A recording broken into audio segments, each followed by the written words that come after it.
classification of the whole chapter. First, monomer, polymer, polymerization. Polymers are macromolecules which are made up of small units called monomer. And the process in which monomer units are combined to form polymer is called polymerization.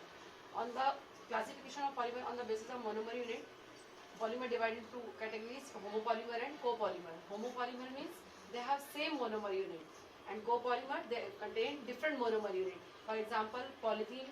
In polythene have same monomer unit. PVC, they have same monomer unit and different monomer unit. Example of different monomer unit: terylene, nylon 6,6, glyptal, bakelite, etc. Classification of polymers. Polymers are classified into 4 categories. First, on the basis of sources or occurrence. Second, structure. Third, synthesis, and fourth, force. First, sources. Sources के base पे they are natural, synthetic और semi-synthetic. Natural, they are obtained from plant and animal. Synthetic, they are man-made material, यानी they are synthesized in the lab. Semi-synthetic, partially they are obtained from nature and partially they are synthesized in the laboratory. On the basis of structure, polymers are linear, branch, and cross-linked. Linear, they have straight chain compound, or in branch chain compound they have side chain, or cross-linked they have cross-linking between them. Example is bakelite. Next, on the basis of synthesis, there are 2 type of polymers: addition and condensation. In addition and condensation आपको 2 चीज समझनी है. Addition में same unit ही repeat हो रही है और without elimination of any byproduct. In condensation में 2 different functional group चाहिए हमें, 2 different monomer unit चाहिए, जिसमें कि कंडेंसेशन होगा. हमारे सिलेबस में वाटर मॉलिक्यूल का वो है कंडेंसेशन, बाकी अमोनिया मॉलिक्यूल भी कंडेंस हो सकता है. बट आपके पास 2 एग्जांपल ऐसे हैं, यानी नायलॉन 6 में एक ही मोनोमर यूनिट है. इट मींस वो एडिशन होना चाहिए, बट होता क्या है उसमें? Condensation. Buna S and buna N, दोनों में 2 डिफरेंट मोनोमर यूनिट है, ब्यूना एस में और ब्यूना एन में. इनका कंडेंसेशन होना चाहिए, बट होता क्या है? एडिशन. तो ये एक्सेप्शन को याद रखना, क्योंकि एडिशन में 1 मोनोमर यूनिट है. बट नायलॉन 6 को आपसे पूछ सकते हैं कि नायलॉन 6 में 1 ही मोनोमर यूनिट है, बट क्या हो रहा है? कंडेंसेशन.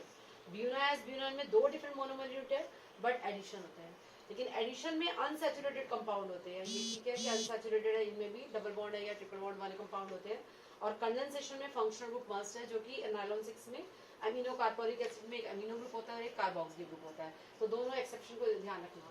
फिर फोर्सेस के बेस पे इलास्टोमर, फाइबर, थर्मोप्लास्टिक और थर्मोसेटिंग. इलास्टोमर में एग्जांपल में रबड़ आती है जिसमें इलास्टिक प्रॉपर्टी होती है. फाइबर्स के एग्जांपल में नायलॉन 6 मैंने बताया था, रेयॉन बताया था जिसके अंदर हाइड्रोजन बॉन्डिंग होती है. थ्रेड लाइक स्ट्रक्चर होते हैं जिनको कि वीव करके फैब्रिक्स में कन्वर्ट करते हैं. थर्मोसेटिंग का example of thermosetting is Bakelite. Bakelite जो एक बार जो है हीट होने पे, इस टाइप के पॉलीमर्स जो होते हैं एक बार हीट करने पर जो भी आपने शेप देनी है दे दी, लेकिन बार बार आप उसकी शेप चेंज नहीं कर सकते. बट थर्मोप्लास्टिक में आप बार बार उसको हीट करके मेल्ट कर सकते हैं और फिर जो शेप चेंज करना चाहें शेप चेंज कर सकते हैं. थोड़ा सा उनकी प्रॉपर्टीज में चेंजेस आते हैं, अदरवाइज शेप चेंज हो जाती है. इसके बाद आपका इसमें आता है कि important addition polymers. Important addition polymers में हमारे इतने सारे एग्जांपल है, मैंने सबके आपको टाइम टू टाइम जो है वीडियो में भेजती रही. पीवीसी, ऑर्लॉन, पॉलीथीन, डेफ्रॉन, ग्लिप्टॉल, नायलॉन, ये सारी रबड़ है. नेचुरल रबड़, सिंथेटिक रबड़, ब्यूना एस, ब्यूना एन रबड़. पॉलीप्रोपीन, स्टाइरीन, आपके सारे एडिशन के एग्जांपल है. कंडेंसेशन में हमने डिफरेंट पढ़े. एमाइड लिंकेज में नायलॉन 6 और नायलॉन 6, एस्टर लिंकेज के टेरिलीन, ग्लिप्टल, और फॉर्मेल्डिहाइड रेजिन के बैकेलाइट और मेलामाइन. इनमें बायोडिग्रेडेबल पॉलीमर में हमने पढ़ा था PHBV and nylon 2 nylon 6. PHBV ester linkage और नायलॉन 2 नायलॉन 6 ये एमाइड लिंकेज वाला पॉलीमर है. अब एग्जाम में इसके ऊपर क्वेश्चंस कैसे आते हैं? सबकी मोनोमर यूनिट और उनके स्ट्रक्चर्स आपने अच्छे से लर्न करने हैं. साथ में जो है यूजेस भी बहुत अच्छे से करने हैं, क्योंकि कभी एग्जाम में यूजेस दे रहे हैं. इस बार का पेपर उठा के देखना, इसके अंदर जो है आपके क्वेश्चंस ऐसे आए हुए हैं. यूजेस पूछे हुए हैं, यूजेस दिए हुए हैं, तो पूछा हुआ है किस पॉलीमर के यूज है, इस टाइप के क्वेश्चन है. ओके.